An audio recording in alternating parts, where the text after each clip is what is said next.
Bonjour auditeur. Pour une écoute optimale, il vous est conseillé d'utiliser un casque.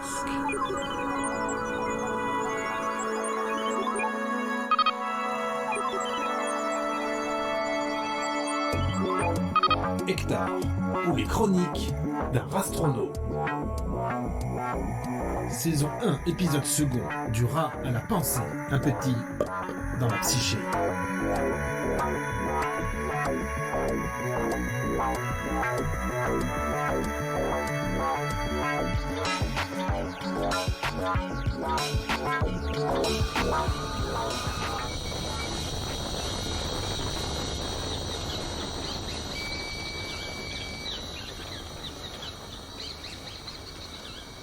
Hector, petit rat noir, petit rat de l'espace, qui n'avait rien à faire là.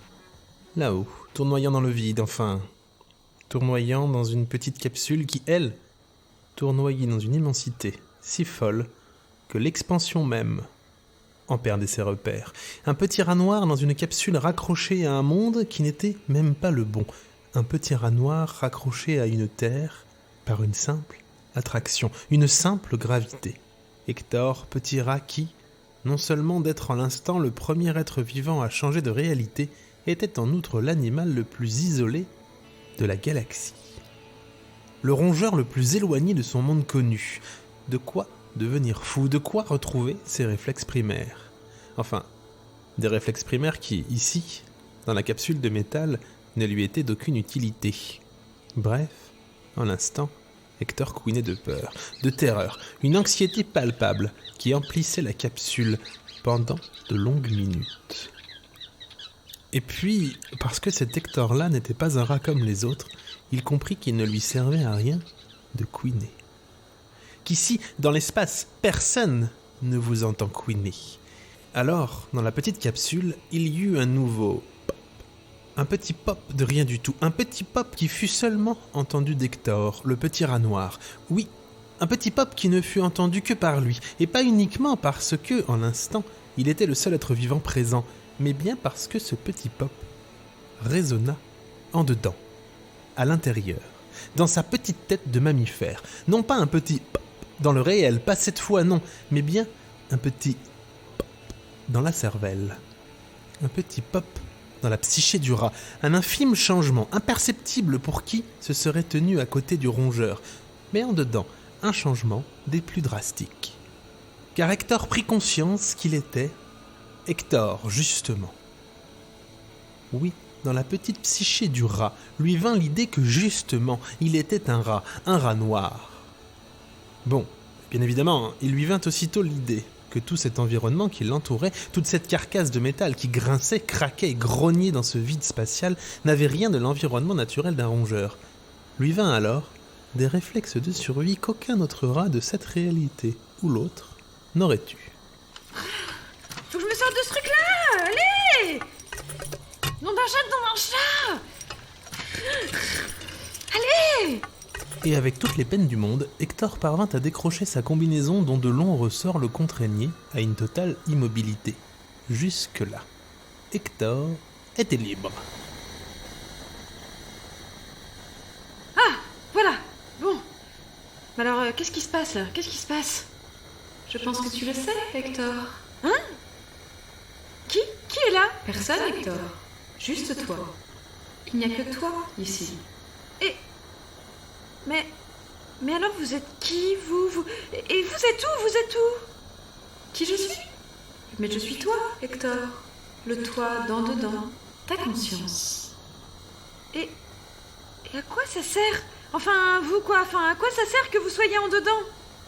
Eh bien, pour le moment, je sers au moins à te rappeler qui tu es, Hector, et ce qu'il se passe. Et ce qu'il se passe, c'est que tu es un petit rat noir coincé dans une capsule spatiale, à bord d'une fusée Véronique Agui. Tu es en orbite, Hector. Et qui plus est, je commence à croire que rien de ce qui se passe ici n'est complètement normal. Et je fais quoi, moi? Et tu me demandes à moi? Eh bien, je te répondrai que malgré tout, malgré qu'il semble y avoir dans le réel une sacrée cacahuète, il est temps pour toi de te prendre en main, petit Hector. Pourquoi? Pour les raisons que je t'ai déjà citées, Hector. Parce que tu es un rat, perdu, dans l'espace, autour d'une planète que tu ne reconnais pas, que tu ne devrais pas être là, et que ton espérance de vie en l'instant n'a rien à envier à celle d'un cousin sous les pattes d'un chat de gouttière. Je vais mourir? Nous, Hector, nous. Eh bien, si tu ne tentes rien, c'est certain. Si tu te sors les griffes et les vibrisses, alors peut-être que non, nous ne disparaîtrons pas tout de suite. Mais je fais quoi? Oh, eh bien déjà, tu réfléchis. Ensuite, tu arrêtes de m'entendre, car il y a meilleur chemin pour qui veut fondre à pleine vitesse vers la folie que d'entendre sa conscience, Hector. Ne me laisse pas seule! Il le faut. Mais peut-être peux-tu utiliser tes propres ressources pour ne plus être seul, Hector. Au revoir. Et bonne chance. Non, ne pars pas! Conscience! Y a quelqu'un? Et merde, nom d'un chat! Bon, Hector. Réfléchis vite et réfléchis bien. Et pour sa survie, Hector se mit à réfléchir vite, parce qu'il le fallait, à réfléchir bien, parce qu'il n'avait pas le choix, à tenter de survivre, en quelque sorte. Bon, alors, c'est quoi mes options? De toute façon, j'en ai pas 10 000. Si je regarde par le hublot... Moi, pas de doute, encore quelques révolutions et je pénètre l'atmosphère. Et à cette vitesse et avec l'angle, je doute que la capsule ne résiste bien longtemps. Donc, il faut que je trouve une solution. Bon, allez, petit rat, on s'y met. Loi de la narration oblige, Hector n'était pas un rat comme les autres. Et laissez-moi vous dire que sur l'autel du génie, il n'hésitait pas à se poser tout là-haut. Aussi, il ne lui fallut pas longtemps pour mettre au point à partir des composants de Véronique un premier ordinateur pour parer au plus pressé. Entendez par là la survie de l'espèce. Et par espèce, entendez celle des rats noirs perdus dans l'espace et issus d'une autre réalité. D'ailleurs, au final, le plus long fut pour lui de parvenir à forcer les accès qui lui étaient inaccessibles pour pouvoir circuler dans l'entièreté du petit vaisseau. Pour le reste, ce ne fut que formalité. Allez, bon, ça là, ça ici, je branche ça, l'intercom, c'est ici. Une soudure, ouais, ici, une soudure là, la nappe Navi 456, je la rebranche par ici. Un petit produit en croix, masse de l'appareil, bon, vue de vibris, c'est environ... Voilà, ma petite Véronique, elle mesure... Oui, ça doit être dans ces eaux-là. Et donc, voilà, une petite rotation du vaisseau, en poussant sur la paroi, voilà. Hop, j'ai de nouveau les antennes radio en position. Tout devrait être ok. Allez, bon, je me dis que c'est dans la poche. Je branche.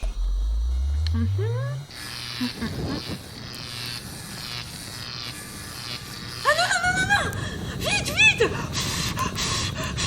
Oh, pas le feu! Non, du raclette! Ce foutu feu va me briller tout l'oxygène! Non, pas le feu! Je dis pas le feu! Ah, voilà, c'est bon. Alors, vérifions.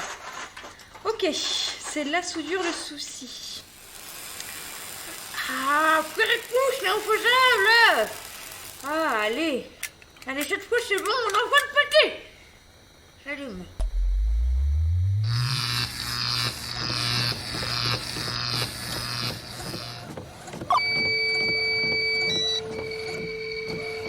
Et si tout se passe bien, je devrais avoir un peu d'aide.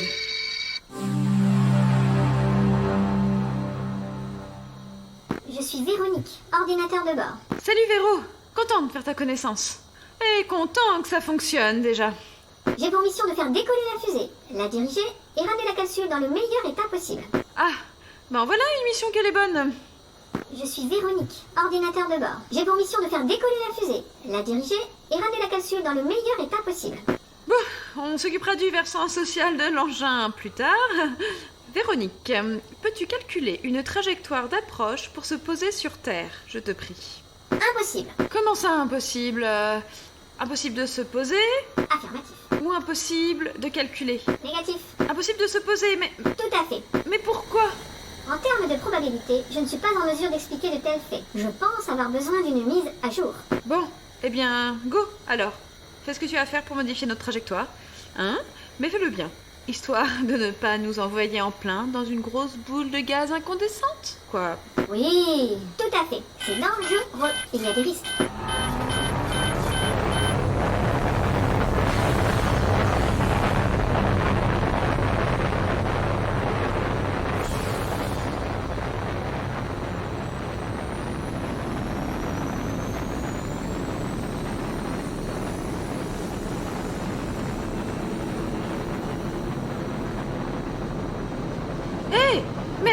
C'est normal, Véronique, là, si on s'éloigne, là?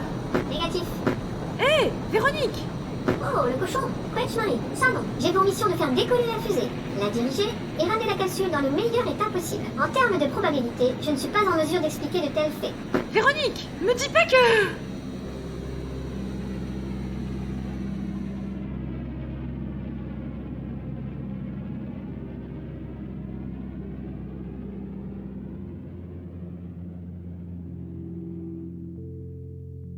Et voilà comment une petite capsule spatiale qui n'avait rien à faire dans cette réalité-ci se transforma en une petite capsule spatiale qui prenait la verte direction de la perdition la plus totale.